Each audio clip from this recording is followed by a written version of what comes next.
This is the new Fiat 500 and it's electric. Will it become a sales hit like its internal combustion engine counterpart? I'll let you make up your own mind.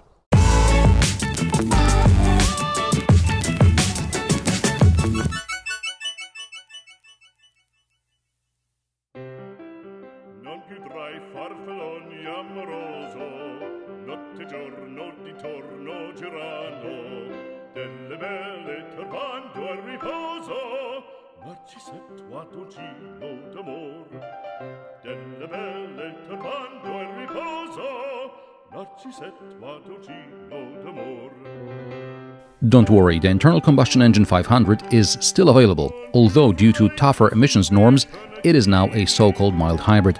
The regular 500 is still made in Fiat's factory in Tychy, Poland, where the Stellantis group will soon start production of new Jeep and Alfa Romeo models, including EVs.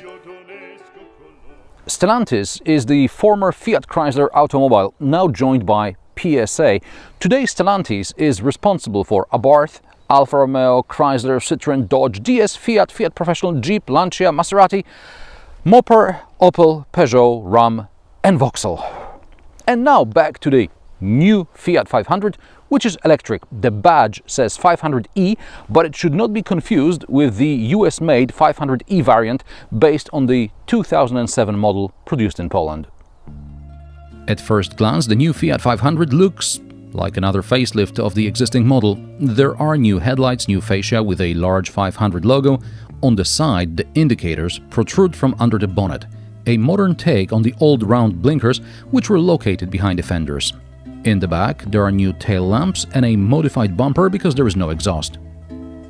External dimensions have changed ever so slightly. The new 500 is 6 cm longer than the 2007 model. It is also 5 cm wider and 4 cm taller.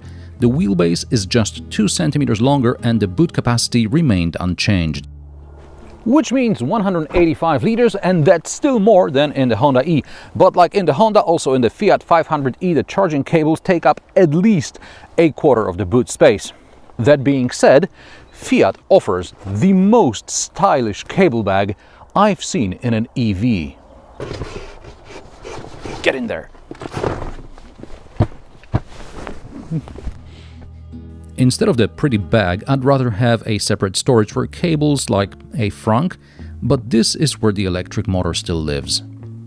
There are no hooks for those Italian boutique shopping bags, but there is a 12-volt socket. It's tight in the back. I know that the 1950s original Fiat 500 was much smaller, and yet it had a room for 4 people, but this is not a contest how many people will fit in a small car. I'm just subjectively stating I'd rather not travel in the back here for too long. Legroom is less of a problem, but headroom is bad, even for me who's 175 centimeters tall. With the new console between the front seats, the rear passengers lost their only cup holder.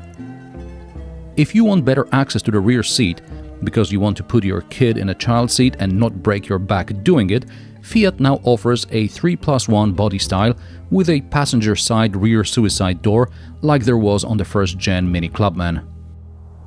An interesting quirk is a lack of sound when you're locking or unlocking the car. Only the blinkers blink, but you don't hear the lock, latch or unlatch.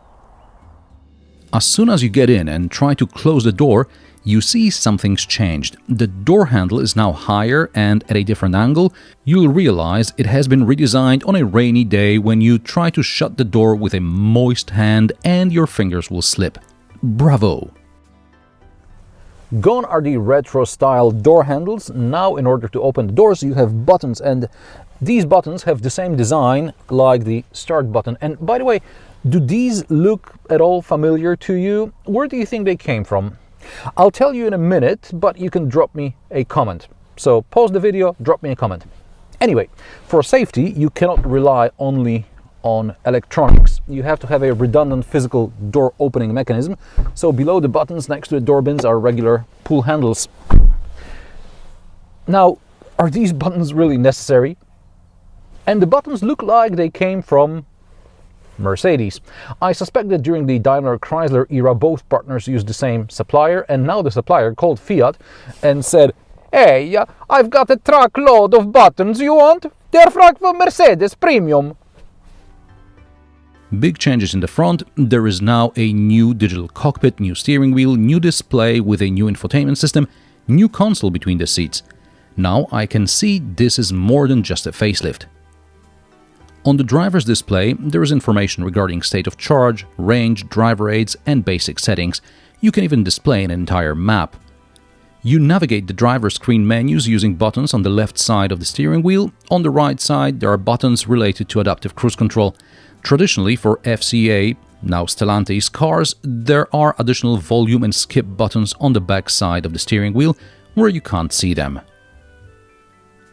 In the middle of the dashboard is a new screen with the new version of the infotainment system called Uconnect 5. This is where you'll find more driver aid settings, sat-nav and multimedia. The system works with wireless Apple CarPlay and Android Auto. The display is very bright, very crisp, and of course it collects dust and fingerprints just looking at it. But to me, the biggest negative is the aspect ratio. The screen is very wide and very low, which in my opinion is not optimal for sat-nav. Under the screen are physical AC buttons, and then there is a wireless charger and a USB port, and underneath it are the drive direction selector buttons. I don't like them. Like in the Hyundai Santa Fe and the new Tucson, I just don't know what I'm pushing. What's wrong with a lever or a rotary dial? Between the dashboard and the console is a flat floor where you could put a purse, but that's a bad idea because it could slip into the driver's footwell and obstruct the pedals. Why isn't there a purse hook or something? At the bottom of the console is a fold-out cup holder. Another one is inside the storage, accessed from top of the console. Next to it are a 12-volt socket and a second USB port. On the console is a parking brake button, as well as jog dials for media volume and drive modes.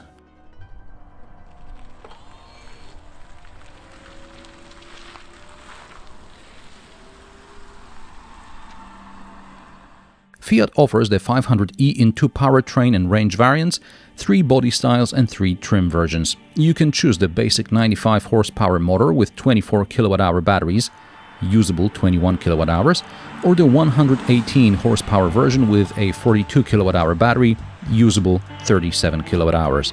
For comparison, Honda E has a 35.5 kWh battery, but only 28.5 kWh are usable. Body styles are the hatchback and the cabrio, known from the regular 500, and now there is the 3+1 version I mentioned earlier. The basic powertrain is available only in the Action trim. The other two, Icon and La Prima, are reserved for the more powerful variant.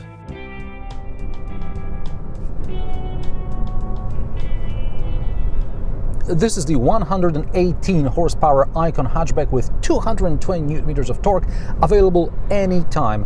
The 0 to 100 km/h time is 9 seconds. I got 9.1 on a wet road, so there is potential for 9 or less. From 80 to 120 km/h I got about 7 seconds, and the top speed is 150 km/h, but you're not going to get very far driving this fast. Fiat claims the 500e will use 14 kWh per 100 km and achieve between 320 and up to 460 km, depending on whether it's a combined or urban cycle. Now, using simple math, you will quickly realize you would have to use 9 kWh per 100 km to get at least 400 km range. Don't forget that you're not using the entire 42 kWh, but only 37, and the rest is used for battery maintenance. So how can you get at least 320 kilometers instead of 264, which come out when you do the math? You have to apply yourself. Firstly, you need to precondition the car before you unplug it. This means setting a departure time and the desired temperature inside. Secondly, you should use the range and Sherpa modes. Both cut performance and boost regenerative braking. Sherpa also cuts down climate control and limits your top speed to 80 km/h. Thirdly, it's best not to use climate control at all, drive only around the city, and you're still going to struggle to get the claimed range.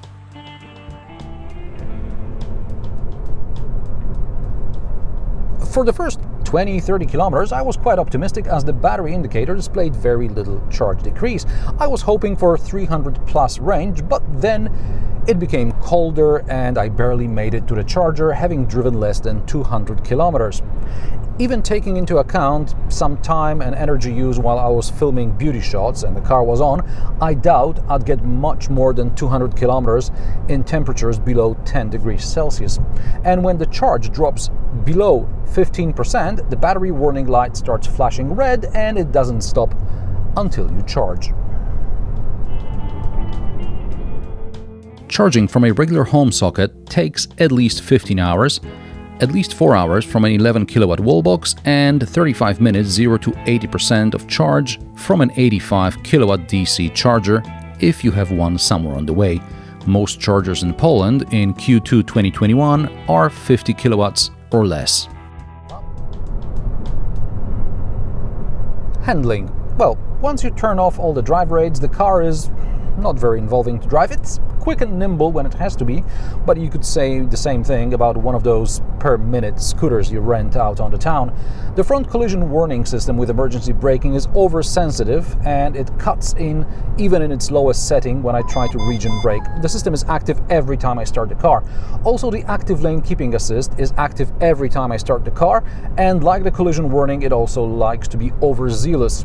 To a point, it is almost difficult to overcome it. Not a huge deal when you're on a road with lanes marked clearly, and then it keeps you in your lane. However, on roads without clearly marked lanes, it adopts some imaginary lane and pulls me towards the middle of the road for a small overlap crash with oncoming cars.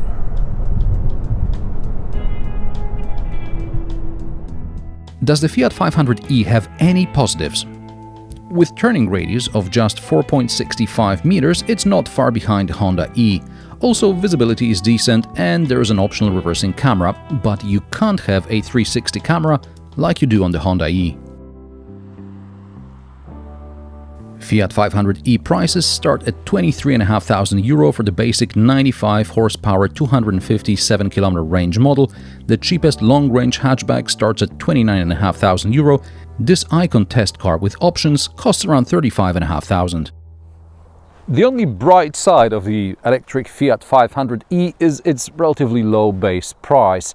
This is where it definitely beats the Honda E. It is equally behind as far as the range is concerned, and tech, whatever you do, skip the Fiat co-driver pack. And how do you like the new Fiat 500e? Let me know in the comment section below.